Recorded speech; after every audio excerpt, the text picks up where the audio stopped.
people without names. Yeah, these cameras have taken our face-to-face physical contact away, but I'm so glad to be here. Now. I love startups. I think I should start and say I ran a business initially, like how everyone ran it. And then a few years ago, I chanced into what you call now the startup method. And I wondered where I was this whole time.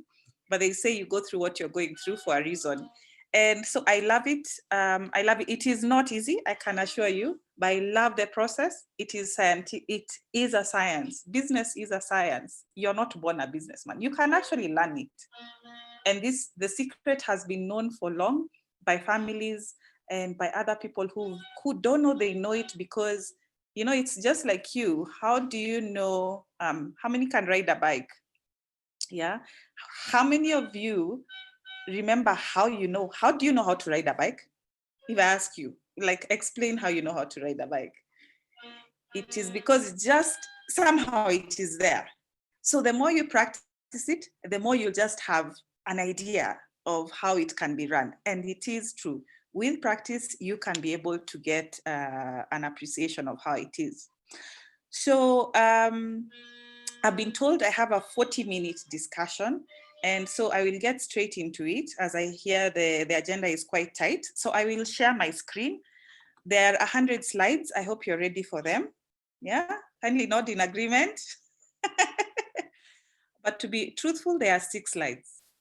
Absolutely 6 slides, including the introduction. So there are 5 slides, and I hope they will cover and we'll be able to discuss so much as you start your businesses, your startups, or as you're thinking of what to do or how to do it.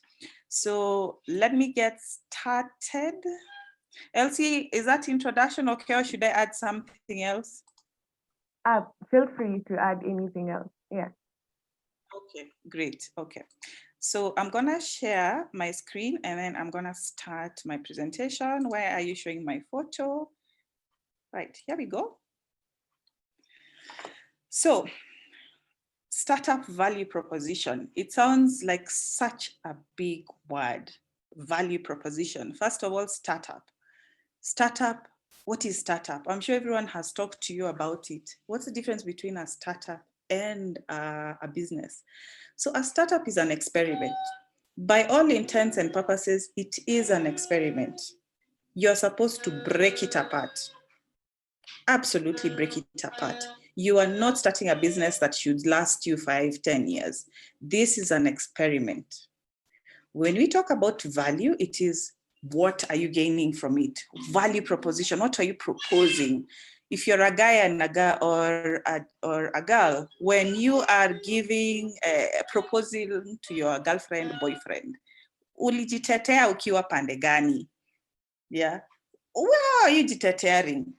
So it's the same thing. How is your idea convincing this customer to give you their money? That is a value proposition. What value are you starting to say, this is what this does? Yeah, right. Now moving on. So this is just from Google. So if there's plagiarism involved, I copy pasted it. Your startup value, and I will read, your startup value proposition is what you define your business and distinguish you from your competitors. It is something that should excite your customers to do business with you and will play a big part in determining whether they'll opt for your company instead of your competitors. Sounds great, yeah? Yes, kindly. Sounds so great. It's an answer you give in an exam. This is probably the hardest thing I've ever had to do. How do you distinguish yourself from the competitor? And I've sat in so many pitches where people say, so this is what my solution is compared to my customer. So mine, my avocado is greener, it is softer, it has more juice than the competitor. So you always start with, me versus the competitor, but you should always talk about yourself. So I will try and go into the next point. As I said, it's hard. How You're defining your business. What are you defining your startup as? How are you distinguishing yourself from a competitor? Your customers are getting excited. Why will they choose you instead of someone else who they think offers the same thing? Okay. And here's the question, how? But how do you do it? As you're thinking of, I don't know how many of you, I cannot tell at the moment, I don't know how many of you have actual startups going on, or you are still in the idea stage. So the question of what value, and that's a question that as you stand there and you're making your presentation, as you're asking for funding, as you're asking for a lot of things, one of the things, the question that comes directly or indirectly is, what value do you provide? What does solution, what your startup, what value does it provide? Indirectly or directly, this question is always asked, and it's the hardest. I need you to remember that a startup is an experiment. And being an experiment, you need to test a lot of things. So how do you get your value proposition? How do you get to define what your value proposition is? So that when you're talking about your avocado, you're not talking about mine is greener. And then you're told, no, but else's is greener. We've seen it in the supermarket. It is greener. Then you're like, I'm not sure, but mine is green. I know for sure. So I'll give you the number one secret of how you go about creating your value proposition. I want to be very clear that some of these are not overnight answers. I don't know whether we're allowed to mention brands. Remember, Facebook is a startup. It is over 10 years old. Yeah. For some, you keep redefining how it is, but it is not an overnight thing. So it is a continuous process. And I'm going to give you the secret of how you start developing it. Is everyone ready? Thumbs up.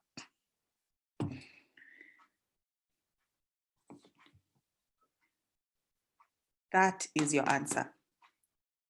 The customer, the customer, the customer, the customer. The customer will help you define what value proposition you have. I know it sounds ridiculous because you're trying to say, what value will I tell them I have? And then you're telling me, and then Irene is here telling me that it is the customer that we have to talk to. So what's that making sense? I'll give you a very interesting analogy. Who knows this? Who knows this Aramis jelly? At least have you interacted with it? I'd want you to tell me who the customer is for this product. Anyone can, Elsie, maybe you can read if anyone is typing. Who is this who's the customer for this?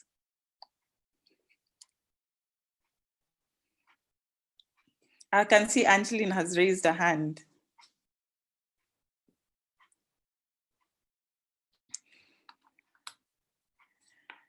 Right. I can't hear you, Elsie.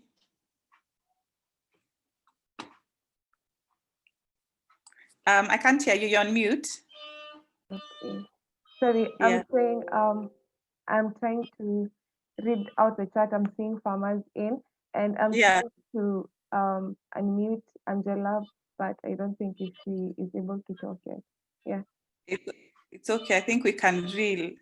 Oh gosh. Okay. So someone here it is. So someone is saying farmers, Francis Courier. Hey, Mabruk. Whoosh. Do I read your answer? Monkey chuckles.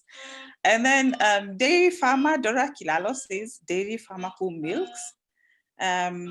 Angeline says, it's ladies who use it. Linus, dairy farmer. Sinclair is saying, I use it. Cecilia Mulandi says, me. Fred says, family product. Maxwell says, farmers are mostly the customer for this product is used for milking. Vanessa says, me. Rachel says, mothers with newborns. Selena says, I'm their customer.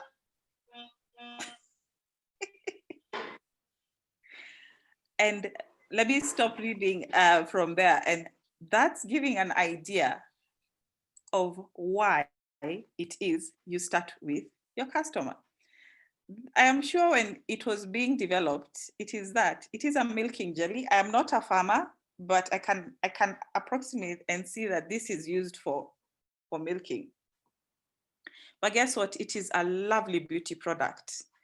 I have a young child, and I can be very, very, very honestly now come and say that, yeah, it is the best nappy cream ever created. And it is a beauty cream, and it is soft. So the client, the one who created it, has created it for milking. What else are customers using it for? They're using it for everything on that list, including what Mabruk said. Now, there was even a hue and cry where people were saying, change it from having the cow to being a beauty product. But no, it was made for a beauty product. So I then ask you, as you're creating your startup or you're creating your idea, are you talking to your potential customers? This was just on a light note, but now on serious note, are you talking to your customers? So here's what a typical journey would go through in terms of trying to define your value proposition as you move along. And remember, it changes.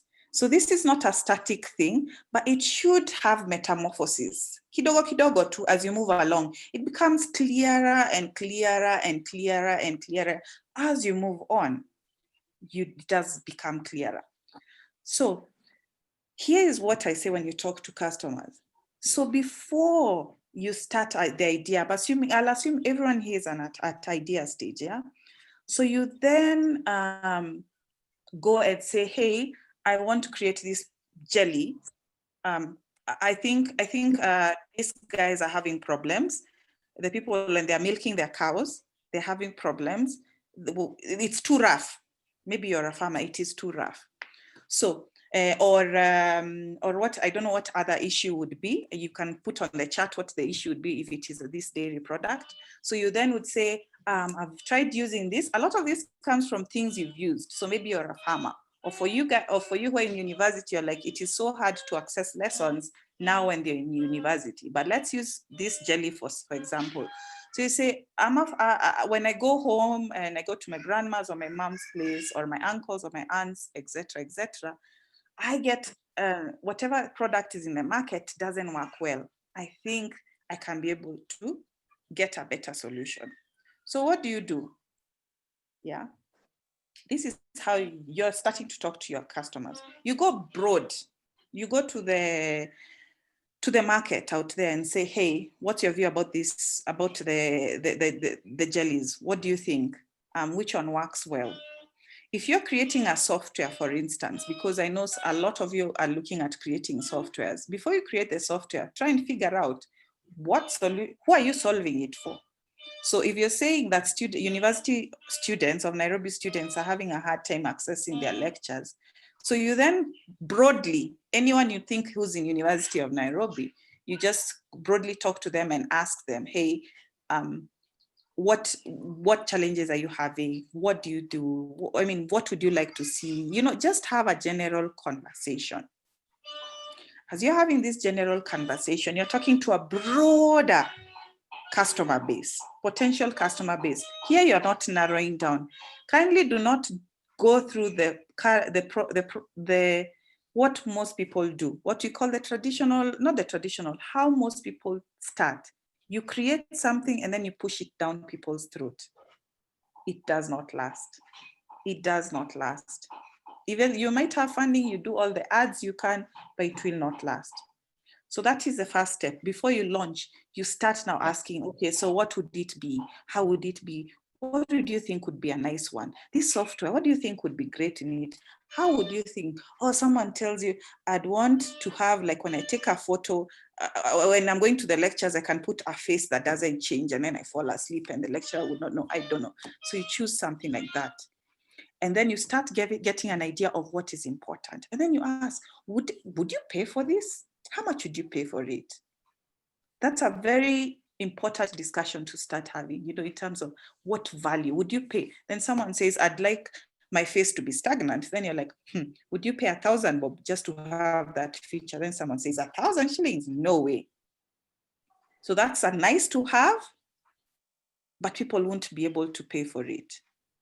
So what value do you, then you'll now start to be able to broadly see what can start.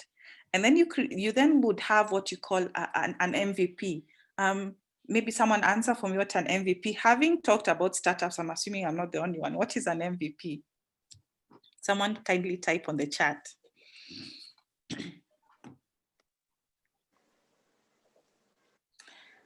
We're seeing who will be able to do what. MVPs. Mabruk says minimum viable product. Yeah. Most valuable player, not wrong. Yeah, it's true. But it is okay, yeah, you have a lot of MVPs. But in our startup sense, it is a minimum viable product. Most people have the understanding that a minimum viable product is just a junk thing that you put together. The school of thought is starting to say that you create, if it is a software, put one feature. Yeah. So you have to come, as you've seen, polish up your MVPs. So if it is a software you're creating, or if it is, I don't know, a USSD-based solution, you go and say, the students are having a hard time. And so the value I'm bringing in is I'm bringing in a solution whereby people without even good internet access can still access the lecture notes, or they can still have class discussions, even without internet solutions. So that is the sort of what you're thinking you want to come up with. So you then come up with an MVP. Remember my Aremi story. So in your head, you are solving one problem, which is maybe they cannot access lecture notes with not good internet access. So that is what you've created.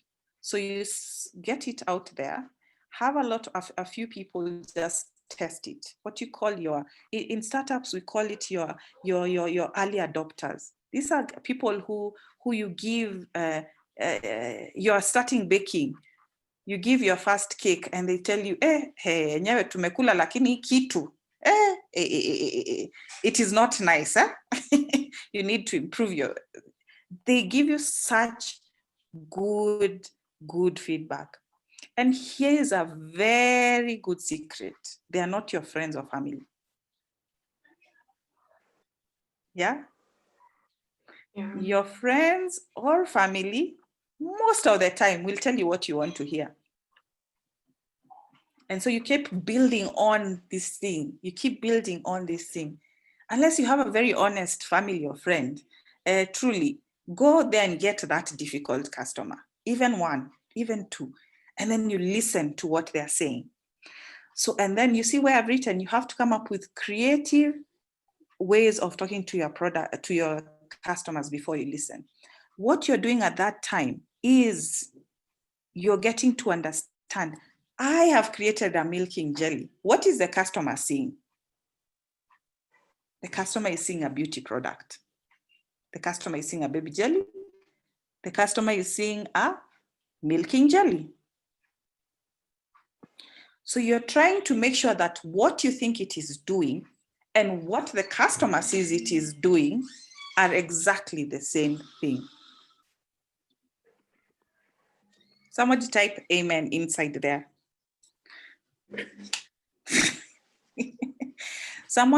Is this message going through? Is it confusing at that point? Is it clear? Because this is where it needs to start. Yeah, this is where it needs to start. You can create one thing. I want one of you to tell me if you have already started pitching. I want you to say what you're trying to type for me. What you're trying to start up. What's your startup? Is it existing? What exactly do you have? Yeah. Right. Sorry for the background noise. So no one wants to say what they do. Dido, you have nothing? What business? I think let me use that word, business, most people, because you are going to pitch a business idea, isn't it? What have you thought of pitching? Moses is asking startup like, so I'm responding to you. Am I the one who's crossing things on the screen? Okay. Wedding dresses, bookkeeping. Can I say acting is a business? It is. The arts are becoming a business. If you run it like a business, it is a business. Glass bottle decorations. What if you have already set up the business? That is okay.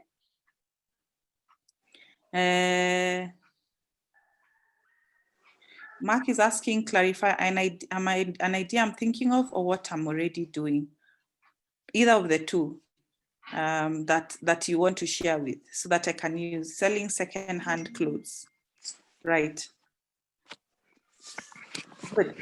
I'm gonna talk about, I'm gonna pick one because a startup is remember we are trying to say what you're gonna pitch to change the world. And so when you say an eatery, someone, Mabruka has just said, Maxwell has just said, I'm opening up an eatery. Mabruk said insurance for outpatients. I want to start a travel bus business like that for Easy Coach. Mark is saying developing computer softwares and selling them. So let me take the easiest one, which is the last one, which is a travel bus. So who's your target customer? So yes, I'm gonna start a business like Easy Coach. So you want, what is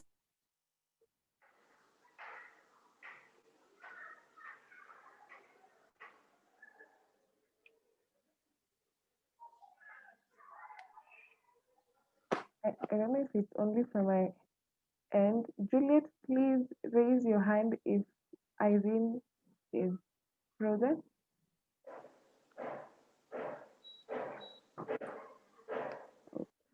Okay, and let me get to her.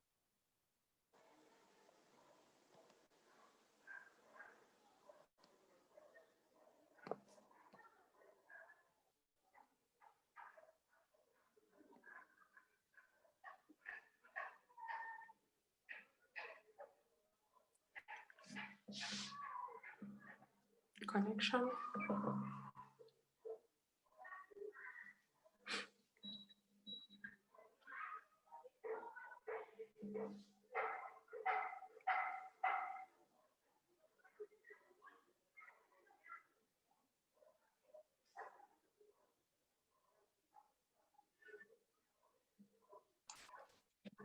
Yeah, sorry about that. I lost power.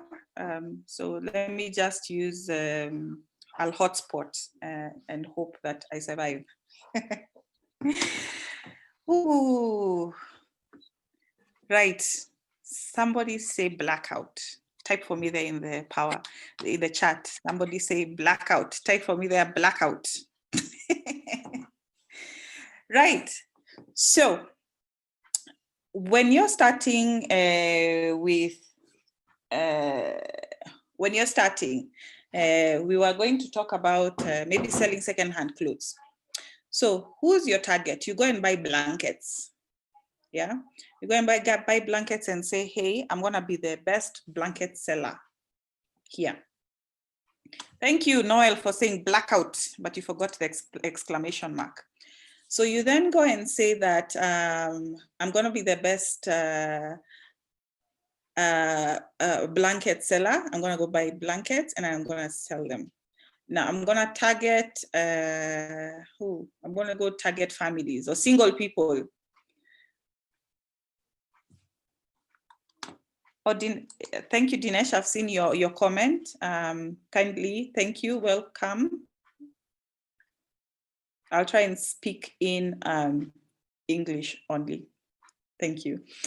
So you then have you take and say, I'm going to sell blankets, secondhand blankets, and I'm targeting campus students. And so you go and you set up the stall outside the campus and you start putting the blankets there. So remember that, and the value you want to bring to them is saying, I'm bringing affordable blankets, affordable, beautiful blankets to your dorm or to your campus room. And so that becomes now, let's say, your value proposition as you're starting up.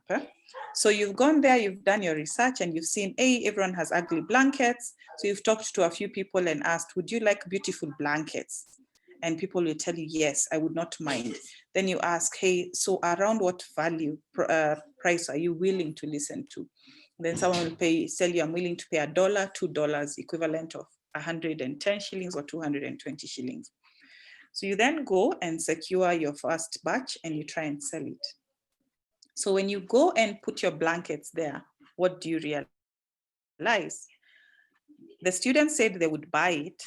However, you find that the drivers passing by, ladies or gentlemen, as they're driving by from the office, because maybe the campus is next to a main road, are the ones buying your blanket. Yeah. What has just, and then when you ask them, what are you using for? Once in a while, you'll then go and say, hey, I've noticed you're buying.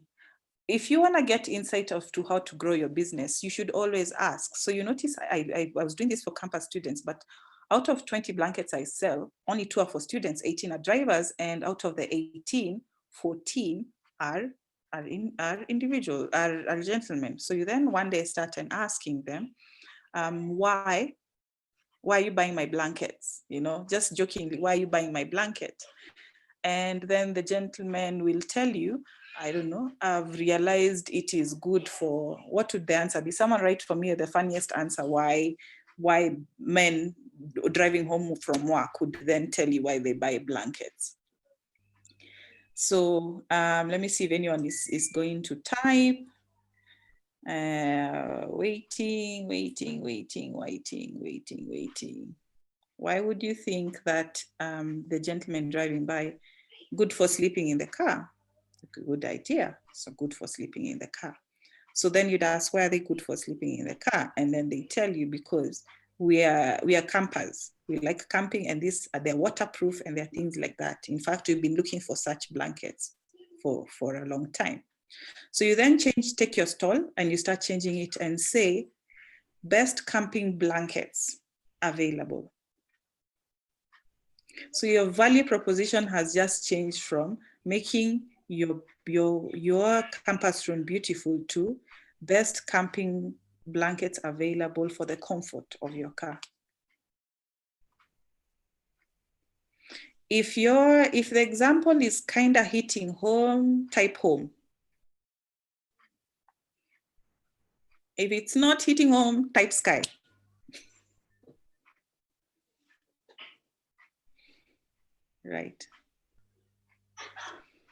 Right, thank you. Yeah, I can see some people typing home and some typing sky.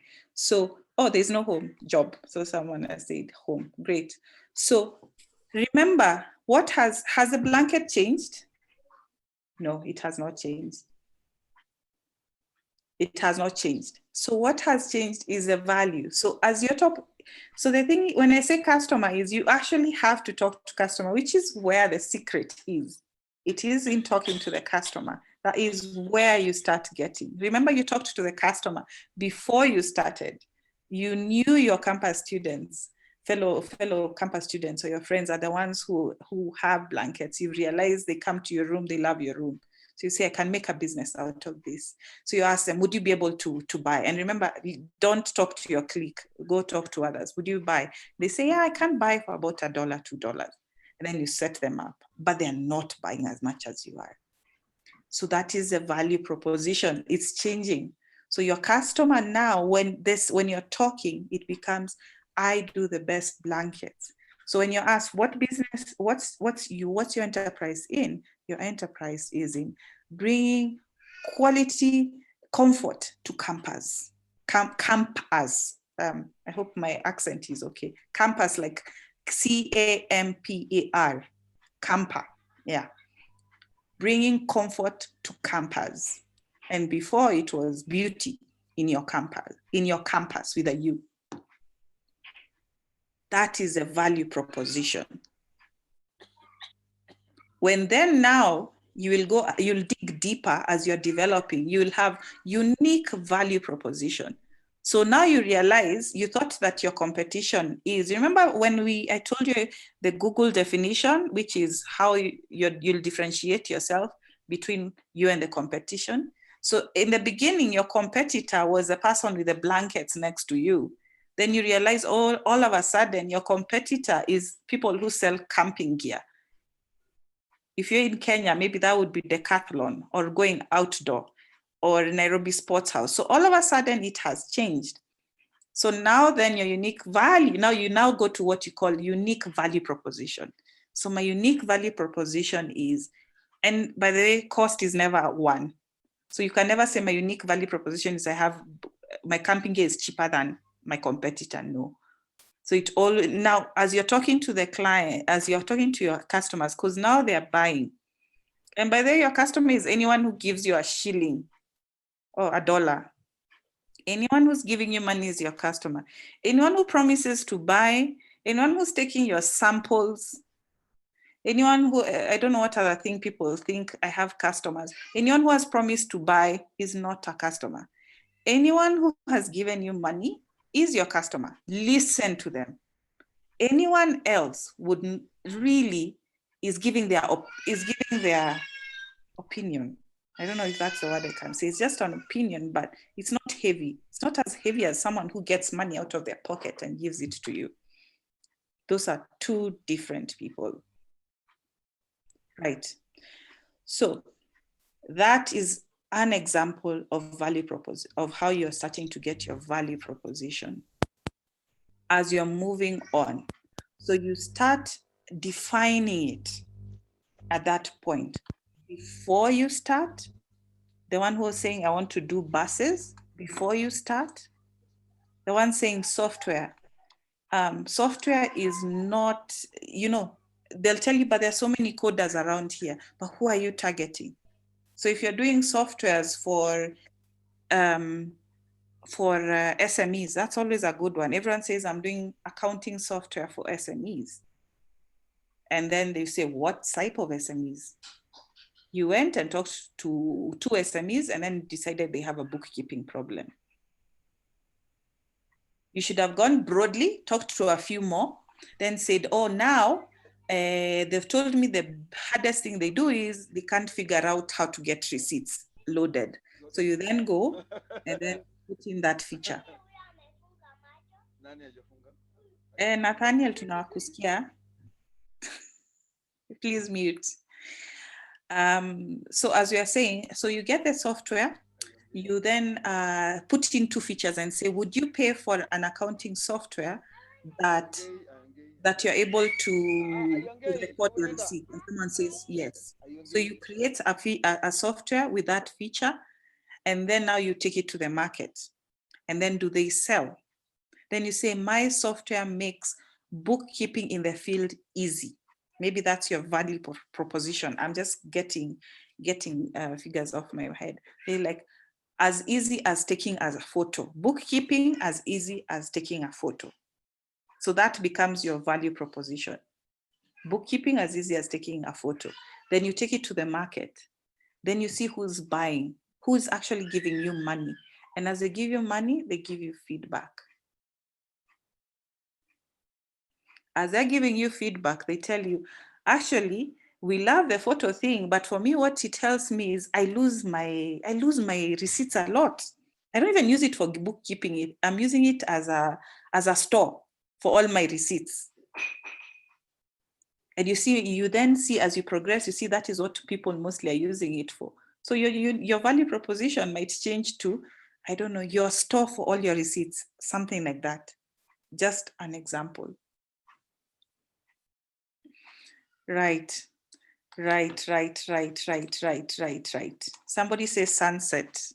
It's a beautiful sunset now. Somebody says sunset if we are still together.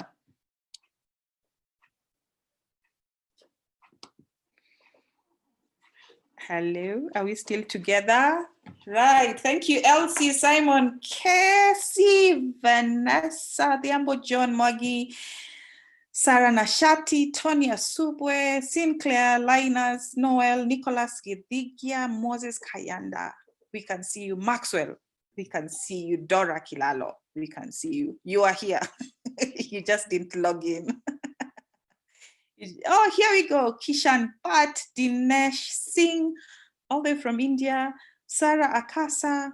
Right, we are still together.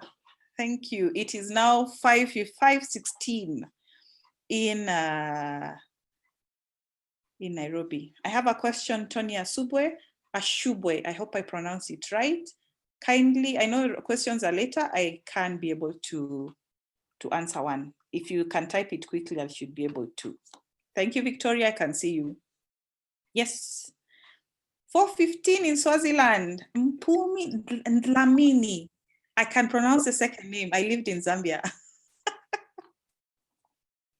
I have been allowed to speak. Yes. This is Tony. Sorry yes. for interfering. I'm just thinking, does it mean every time your customer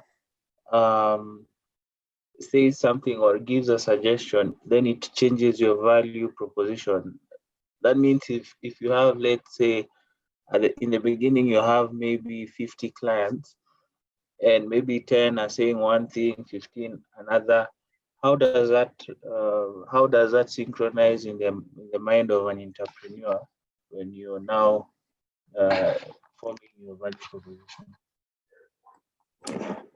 Brilliant question. And thank you for bringing it up, because it is a common challenge that anyone faces. I know I too have faced it in previous things, because you then get to maybe one client and he tells you, if this software had the ability to type in Shona, I would pay money. So remember when you said you are an experiment, which means you should be collecting data. Data is not only revenue and sales. At this point in your business or in your startup, you should be collecting data. So as you're collecting data, if out of 100 sales, 98% say X is what we are seeing the value for, then that is who you should listen to. If it is the 2%, no matter how noisy they are, tread with caution, because you will change to the 2% and then leave out the 98, and the 98 are where your most is coming from, because you want to replicate. Remember, as you are saying, you want to replicate more of the 98. So for the next 100 customers, you'll get 98 others. But if you follow what the two are saying, if you follow those two, for the next 100 leads or customers, you get only 2. So there has to be a very fine balance as to what you're able to listen to. Your work is to collect data. And by collecting data, you actually write it down. You write it down, because if you only, the human mind is very interesting. We always remember the noisiest person, or the person who was the person who made the hugest impact to us. So maybe all the 98 are giving you feedback, but they're so polite. Then you get this one loud person who talks very loudly. And so what do? You always remember what this person said. So you will then have to listen to that. Your work is to collect data. See what the data is telling you. It will not be as obvious as I'm saying it. Especially people who are thinking of developing software, it is not as simple as I'm saying it, because you then have so much feedback coming through, and you have to sift through it and be able to figure out what value are they seeing in what you're offering them. Have I answered your question even partly?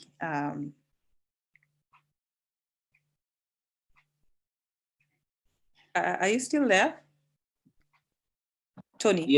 Yes, you have. Thank you. Yes, yes. It clarifies, because especially the very noisy ones, or the ones who made a marked difference, or the ones who are most memorable, are normally the ones we gravitate towards. So what I'm hearing, it's like an entrepreneur is a researcher. You use data, huh? Yeah. Okay. Yes, you collect data as good as you can. I'm seeing Patrick is saying you cannot make 100% customers. Mass customers cannot define the problem, but you have good features for choice. You will have loyal clients. That's a good comment, and I'd want you to bring an example of what he has said and dig into it, especially if you want to really break open a sector. Now, I've diverted a bit. Kindly, this is my last point, and then I'll go back. If you want to really disrupt a sector, remember, customers do not know what they want. You and I are customers. We don't know who and what we want. And when you're when you're trying to get your value proposition, you are touching the intrinsic part of someone you're not clear at. Let me give you a good example. Somebody type Cybertruck, Tesla Cybertruck. Somebody write that in the chat.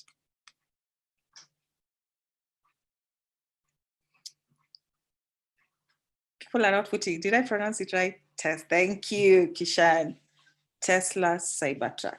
Who knew we needed a truck like that? How many of us want that Cybertruck? Somebody say, I want that truck.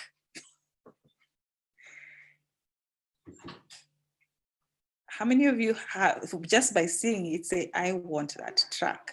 I can see Sinclair is saying, I want, Juliet is saying, I want that truck.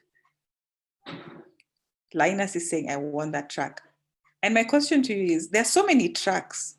What exactly what have they captured within you that makes you want that truck? Is it to be part of the Tesla? They're called the Teslarati, which is a group of people who own Teslas. I do not know, but there's something about that. The value proposition that you're bringing in is a lot of research and what you can. Because ordinarily people will have told you, why you create such a truck? Who wants one anyway, with no windows or two small windows? Yes, Sinclair is saying, yes, it uses electricity to move. But did you know that the first electric vehicle was in the 1940s or 50s, if I'm not wrong, or the 30s? So electric vehicles are not new, but something has happened to all of this. Even now, there's Rivian and also the big Chinese one. I forget what it is called. Kishan is saying perhaps people want it because they've created a lot of hype around it. I don't know. So as you're creating, if you want to be a disruptor, you collect data. And you collect data and you talk to the customers. You talk to potential customers, you talk to them, and then give them something that meets an inbound demand. Right, let me go back to where I was. I'm seeing time is not on my side. I'll see how many minutes do I have. 5 to 10 minutes, is that okay? Okay, so 5 minutes is great. Yeah, I know, right? Do you believe that we've been here almost an hour? Right, so we were starting about launching. We've talked about before the initial product development, and everyone typed home. They got that part. Then we said, now before you launch your startup, you're still trying to get the value. Talk to the customer. Now you've narrowed down. Remember the example I gave you? You've now narrowed down. So maybe at that point you're stopping a stall and you want to open a big shop in a mall. So now you talk to those individual customers, the ones who've been buying for you, camping gang or outdoor gang. So you talk to them. You've now narrowed down from wider to lower. And you're saying the value is, I don't remember what value I said, camping gear, I don't know, exquisite, make your thing exquisite. I don't remember what I said. So you're now talking to those guys who you're targeting for that. Now it's no longer broader. You've gone narrower. Here you then start talking to them again. As you're moving closer and closer and closer to a product, you then now narrow and narrow to your target group. They will help you clarify and make sure what you're offering and what they're receiving, they're almost matching. Because you can talk one thing and they're hearing another thing. So then they're matching and you see, yes, I am meeting their value. They say they want super strong camping gear. And yes, I am meeting it. Yeah. You're saying, yes, I am able to meet it. And then something someone always says is that before the launch, you want to have, a soft launch, something small before you go very big. If for people in the software, you first start, with real customers, about a few of them, get their feedback, what their feel is, or this, what you're seeing is kind of your final product. And then you hear their feedback.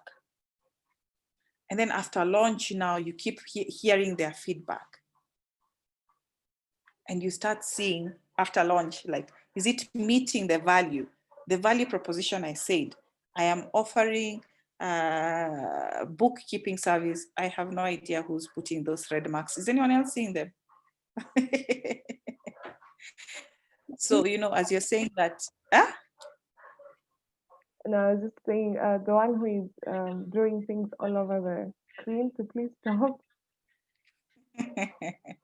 Yes. So you then listen to the customer and get the value they are getting and the one you're offering. It helps you define, even during the launch and continuously. For this one, I'll just speak, I'll just assume I'm a fly off the wall, but they say Facebook said it's all about connecting people. But then they started now putting advertisement and they actually do have revenue. So it's about connecting people. Are they still doing that? Are they connecting people? So anything that connects people becomes their target. I assume that's why they bought Instagram and WhatsApp, because it connects people. It is within their same realm. It does connect people. So in summary, what am I trying to say? To get your value proposition, you have to talk to your customers. You cannot create something in a vacuum or create something in your bedroom or create something, get a business idea that you hear online and say, all the M-Pesa shops make money or all butcheries make money if you're here. And then you start your own and then you're wondering why it's not making money. Are you meeting the needs of the people? What have they told you they want? Are you forcing things down their throat? And as you're having that discussion, if you're preparing for pitching, as it's becoming clearer and clearer, it might not all be very clear by pitching, but even as you're talking, now I'll just talk a bit when you're pitching, even as you're having that pitch discussion, the confidence when you're having that discussion that you are meeting accountants at their point of need, or you're meeting SMEs at their point of need by giving them an online place that they can store with low data use. Your conviction is so strong because guess what? You've talked to 20 customers, you've talked to 100 customers. The conviction will come out so strong. And that's just during pitching. You can be able to hear someone who's still really hasn't talked to anyone, and you can be able to tell someone who's gone out there, talked to clients, customers, and gotten feedback. Even before they got a paying customer, they started that discussion. And then the final point is that it does not stop, and it is a continuous process. Depending on what your business is, it could be longer or shorter. But your work is to collect the data, write it down, type it down. Even though you're not the direct salesperson, maybe you've hired someone, maybe your business has grown so much, I want you to listen to what the customer is saying. I watched a lovely video on YouTube this week I would urge you to do it. It was about a 15-year-old school boy who started, who sold £50,000 from the, he had a business for selling sweets in school. 15 is high school. Has anyone watched that video? Kindly, I would encourage you to watch it, because that is what the spirit is. He says he sat and observed that the canteen only gave, or the tuck shop only sold healthy snacks. So he saw a gap and started breaking bulk, penny shop. Then he went into, when he saw that they are buying, he then went into bulk wholesalers and started bringing in sweets. He then realized that, yes, it's a model he can replicate. So he replicated and hired people in 3 other prime schools around him. And they used to sell from the boys' toilet. By the time he was caught, he had sold £50,000 worth of sweets. Can someone convert to me in, I think, in your local currency? Please convert to me what £50,000 is in your local currency, and type for me there.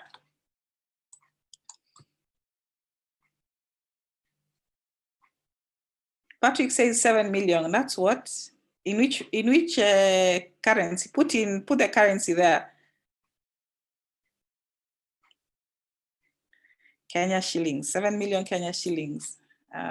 Yeah, of a 16-year-old, 15 or 16-year-old. And then he was busted. So by the time he was busted, but because he had put such structures, he was only the one in his school stopped. The others, the other two schools were still running.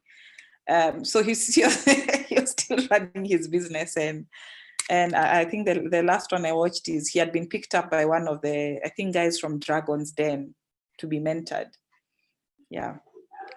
And a very interesting point is the money he made, he'd buy very sharp suits, extremely sharp suits, because he said a business person has to look sharp.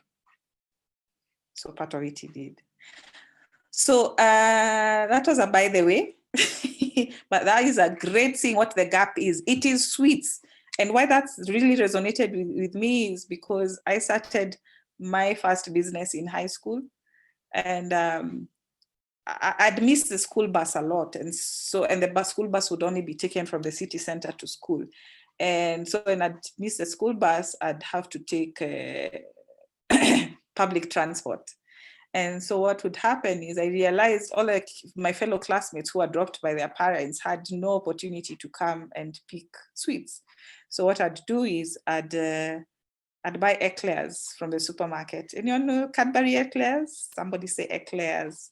So I'd buy, type for me eclairs. So I'd type eclairs, and then I'd take them to school and sell, I think 3 for 5 shillings.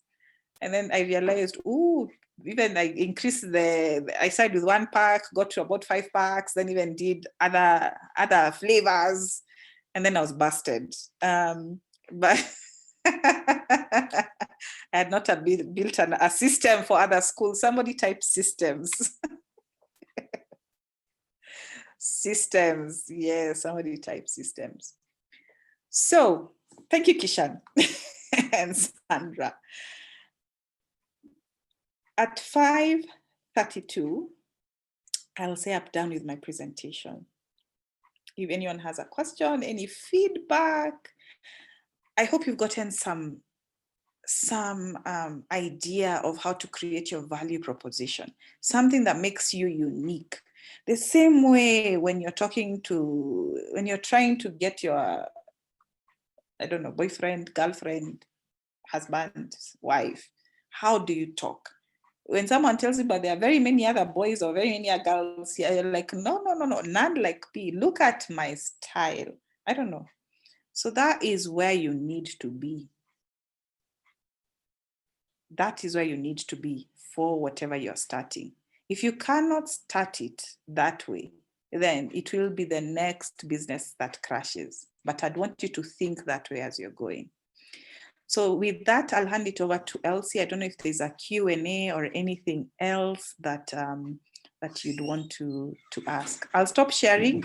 I'll try and see that YouTube video, and then I'll try and put it in the link if I see it. Okay. Thank you so much, Ms. Mihati. Honestly, personally, I have learned a lot when it comes to value proposition. And to everyone in this meeting, if you have a question, feel free to raise your hand. I will ask you to unmute and you'll be able to ask your question or type in the chat box. But before we go to that, we had a lady called Muitati who left the meeting. But before she did, she had a question for you. She asked, you've mentioned that value proposition is mainly about customers. Does it also cover when it comes to the color I use, the logo I use, and the name of the startup I use to delve into my customers? Okay. I think that goes into branding and naming. I know a lot of people spend a lot of time there. So this I will give my personal opinion. And the thing I realized is, yes, some people use nice names. A lot of times customers just don't care. Wow. They actually just don't care. I don't know, anyone type the oddest company or the oddest brand they've ever come across, and you wonder, how was this thing even called this? Someone just type the oddest one you've come across and you're like, what is this? On the chat. And the thing is, Kishan says Coca-Cola. You think that's an odd one? Oh yeah, I just read that the initial Coca-Cola formula used to have cocaine. Maybe that's where it comes from. Yeah. So in my view, a lot of time is spent in that. You know, in the name, in the logo, in the colors, and I have nothing against that. The thing is, the customer starts learning. Right now, if you're in Kenya, when you see color green, what does that tell you? Which brand are we looking at? Someone write, when you see color green. Thank you. When you see color dark brown, what do you remember? When you see color blue, dark blue, what do you remember? Oh my God. Exactly. So you can train the human eye. You can train it, and then everyone just associates it with you. Yeah, blue, Facebook, you're right. Facebook. If you think about what is Facebook, how can Facebook be a company? Or all of us uses Google, yes? What is the parent company for Google called? What's the parent company called? Someone type. Thank you, Kishan. It's called Alphabet. Yeah. I hope I've answered. It doesn't water down, but yes, people will remember you for what value you give them, not your name will be a by the way, unless it's really, really, really, really good. I love the boring company, Masi Mutana. Thank you. It's by the crazy South African who's now American. Yes, it's called the Boring Company. Yes. Mm-hmm. Okay, thank you for that. So I see Frederick has his hand up, and then he also had Juliet. So Frederick, please ask your question or comment, and then we'll have Juliet after you. Okay, thank you for the opportunity. I've enjoyed the great discussion and I've learned a lot. Okay, so my question is, maybe perhaps you want to venture into an export business. Let's say, for example, after the free trade agreement between Kenya and the US, you saw an opportunity. Maybe you wanted to now export avocados over to the US, but now the avocados here locally, they are good. Okay, your customers, maybe you have been doing the business before and your customers have said that the avocados are good. But now you're not sure when they go to the US what the customers there will perceive, and at the moment you don't have that opportunity to go to the US. So maybe I'd like to get an answer on that. All right, thanks. This is who? Sorry, I can't see the name. Can you tell me your name? Frederick Courier. Yeah, sorry, I've seen that. So very interesting you bring up that topic today. Earlier today, I was also running a session for agripreneurs, agri-tech, and two of them are in the export business. So I'd want to bring that, to answer it two ways. There's something called your customer and your user. So in the case of where you are talking about the avocados, who is your customer and who is your user? Who is the one paying you? If you assume, Frederick, I don't know whether you're still there. Who would be your customer? Your customer would be the company importing on that side. And the user would be the person who's actually eating the avocado. So the value proposition you're giving is you're targeting the customer, and the customer is the one who pays you. So for him, the value proposition you're giving him is guaranteed, maybe guaranteed quality that their customers will delight in. Or for them, they may be like consistency, because as I said, I've been in logistics for a while, and I know that's what lets down a lot of people. So your value proposition is consistent supplies, that you've locked down your Kenya supplies so well that even when there's a dry season, or let's say there's a Corona port shutdown, you're still gonna make sure they have avocados on the other end. The value proposition to them, but they have to tell you what their pain points are. And as I said, quality and price are never really much of a problem.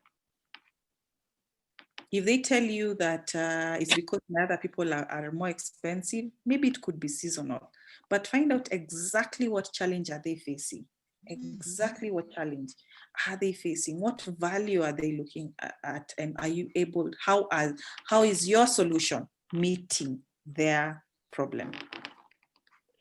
Have I answered you?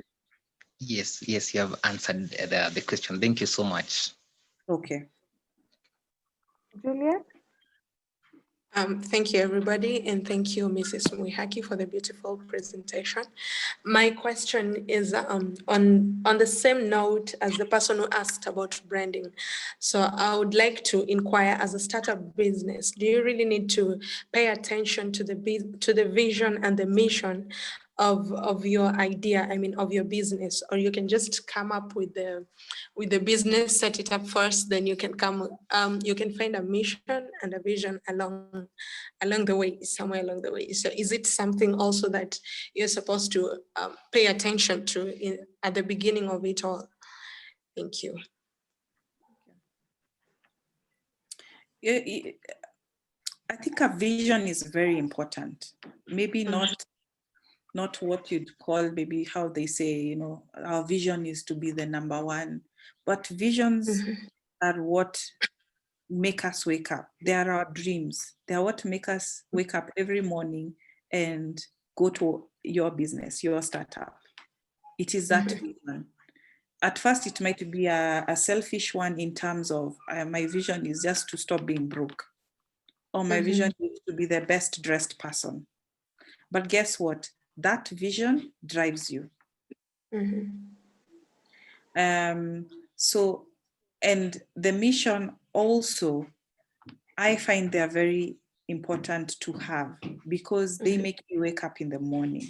They might be fuzzy at the beginning, but again, when you wake up, when you write them down, I'm a great fan of writing things down. I'll also give a pointers. There's this online course called 10,000 Women by Coursera. In Coursera, there's a course called 10,000 Women. It is free, by Goldman Sachs. And the initial one very much brings out that part of vision and mission. And I like that. I like you have a mission and vision. It doesn't have to be out there. You know how people display it on their wall? It doesn't have to be out there yet. But definitely as you start, kindly have a mission and a vision. Without a vision, what are you reaching out to? Even people have these things called vision boards. They say stick photos of what you want, the car you want to drive, the house you want to have, the dog you want to have. Because guess what? It wakes you up in the morning, makes you hungry, and makes you go for it. So I say absolutely yes. Go for it, put it out there. If it is not yet, you know, the ones you want to show people, it's okay. Stick it in your bedroom. Stick it on the wall. Have the vision, have the mission. It is what wakes you up in the morning. Okay. And then about running a pilot program before you actually start your business idea, how many times are you supposed to do it? Because I may go to the first group of people and maybe they like my product or my service. And the next time I go, then I encounter different people who don't like the same thing. But what if I now stopped at the beginning? I would have gotten a wrong hypothesis. So how often do you advise us to do this pilot program? How many times? I'll give my personal answer on that. I don't know if it conforms to what everyone else believes. For me, it's a continuous process. There's no start, stop. So at the point you're running your pilot, you know, so for instance, I started a business earlier this year, just before the pandemic. And guess what? It was a horrible service. But I did answer it. I did start it. I got customers. I got their feedback. They don't like this. They don't like this. Did I stop it? No. So I keep changing. I keep changing. For anyone who's been with me in the journey would know, I think I change my website every 2 weeks. It is ridiculous, so bad that I even don't hire a web developer because they leave my website hanging because of all the things I keep changing. And I keep changing not because I want to, but because I get feedback and I'm like, okay, maybe it's time for this, maybe it's time for this. And so for me, it's a continuous journey. It's not a start stop. You cannot start stop. If you start stop, you lose it. So you just give them what you have. You just give them what you have. You give the clients what you have as you're getting feedback, because you can't change everything at the same time. Then you change very little, very little, very little. It is a continuous process. And then if you see it's not working, you kill it. But a lot of times it doesn't die. If you're really listening to the client, it doesn't die. It just changes. Okay. Have I answered your question? Yeah, sure. Thank you. Okay. That was a really good question. I think we'll have one last one from David Wambia, and then the rest of the questions, maybe we'll have them as an email and send it to you because of time, and then you'll be able to tackle them for us. So okay. David, oh yeah, one last one. Okay.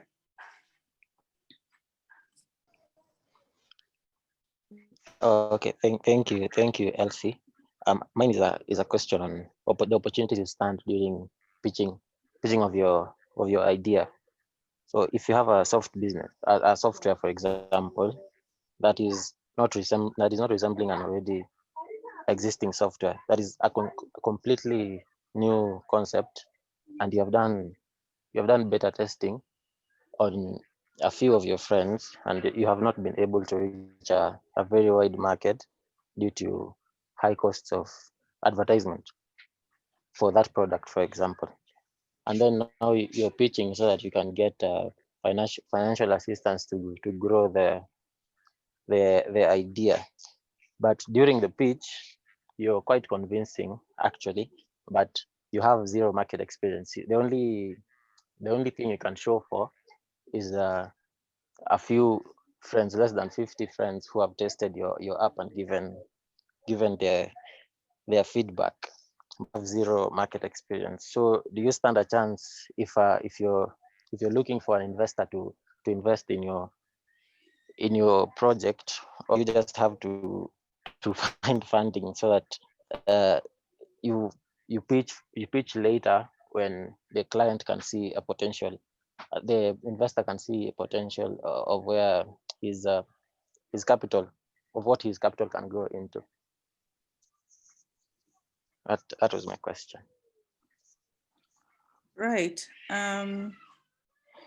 I'm not sure I have a direct answer to that. So again, I will also answer based on what I have seen in the industry and what I have seen around. You have mentioned about the software. You have a software and it does 1, 2, 3, 4.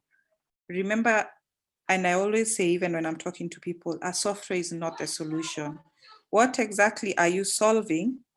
And what exactly are you solving? And then using the software to do it. As I said, you're walking from one point, so I'm walking from Nairobi to Mombasa, but instead I built a car so that I can move from Nairobi to Mombasa faster. So that is what your software is. People should already be doing something, and then your software is to do something better. There are 3 things: better, smarter, or something like that. That's how you always bring it out. Never bring about the features. Truly, truly, truly at the high level pitching, no one really cares, because you can hire softwares for $100 literally. So that is what it is. You're asking, do you wait or do you what? One of my favorite programs I like to watch is Shark Tank. The American one, not Lion's Den. I like Shark Tank. And you will notice that there are sometimes someone comes with, there's this, I'd want you to watch for a product that's called Ring, R-I-N-G. And what happened is Ring, when they pitched in there, I think they had not even sold any, or they had such low sales. But this is what happened. All the lions were fighting for them. Yeah. All the dragons, sorry. No lions then, yeah, dragons. So all the dragons were fighting. Sharks, sorry. All the sharks were fighting for them. Why? It is a factor of the person. A lot of people invest in the person because they know, even though this idea fails, you are such a go-getter. Remember when I was answering Juliet's mission and vision, you're such a go-getter that even though you start selling ice cubes, you'll probably outsell everyone else. So people look at you as an individual and your vision, and they can see it and they can buy into that energy. Or if your solution is so innovative, if it is so innovative, I can tell you, there are some which have even been bought into, even at idea stage. It's literally that it is. No, I'm hoping I've answered your question. So it's not about the 5 minutes. The 5 minutes are usually about a lot of other factors, but that's what I can say for people who do software. Please do not go there and start saying, and then it's going to have a button, and then in this button you can take a photo, and then this one, and then it's going to have features, and then it can take your fingerprint. Yeah. Thank you so much, Ms. Mihaki. I have honestly learned a lot. I thought business is just about coming up with an idea, going out to the market, and that's it. But from value proposition alone, I have realized we have a lot to cover when it comes to this topic. And I know you had so much for us, but time, of course, is a limiting factor. But all in all, thank you so much. Thank you so much for the insights you've shared. And at a personal level, it is a promise that if whenever I want to start a business, I will put into practice what you have shared with us today. I want to thank all our participants who joined us. We had people all the way from India, Nigeria, Swaziland, and of course our motherland, Kenya. Thank you so much, and God bless you. I hope you have also learned as much as I have. And also to all participants for Health Prize, our quarterfinals is in 9 days. I hope you have been preparing and polishing your ideas for the same. If you have any questions concerning the same, make sure you reach out to me or any of the Health Prize officials you know, and we will guide you on the same. At this moment, I'd like to bring this meeting to a close, Terry, with a word of prayer. So let's pray. Thank you, Lord Jesus Christ, for your love, your guidance, and for bringing this to the very end. We thank you for our speaker. We thank you for the topic she has shared with us. Oh God, how we cry that in our quest in succeeding in business, oh Lord, to be able to implement all the aspects and the various insights she has shared with us under value proposition, and may you grant us success in each and every area of our lives. Even as we depart, may your presence, may your glory be with us today and all the days of our lives. In Jesus' name we have prayed. Amen. Thank you so much, Miss Irene. I am so grateful, and thank you everyone for joining. So till next time, bye-bye. Bye, everyone. Thank you so much for having me.